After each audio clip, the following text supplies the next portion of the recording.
দেখুন তাল ফুলুরি, দেখুন এই যে তাল ফুলুরি বানিয়েছি। আর এখানে বানিয়েছি দেখুন ভোলা মাছের চপ।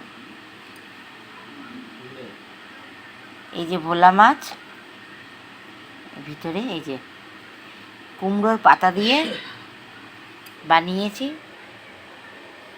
হয়তো পাতুরি খেয়েছেন, এটা পাতুরিও না। আর এই যে চপটা দেখুন কত সুন্দর চপগুলো বানিয়েছি ভোলা মাছ দিয়ে, গোটা গোটা ভোলা মাছ কুমড়োর পাতা মুড়ে বানিয়েছি। আর এদিকে ফুলি বানিয়েছি। তো আমার ফোনটা তো খারাপ হয়ে গেছিলো, দুদিন ধরে ভিডিও ছাড়তে পারছি না। এখনই আমার ছেলে ফোনটাকে সারিয়ে নিয়ে আসলো, সারিয়ে নিয়ে এসছে, কিন্তু রিচার্জ নেই। তারপরে আপনাদের সাথে আবার শেয়ার করব, আবার ভিডিও ছাড়বো। আগে ফোনটাকে রিচার্জ করে আসুক, তারপরে। খারাপ হয়ে গেছিলো, আমি তো ভেবেছিলাম যে আর ভিডিওই ছাড়তে পারবো না হয়তো। এই যে তাল ফুলুরিগুলো বানিয়েছি, আর এখানে চপ। তো বন্ধুরা রাখছি তাহলে।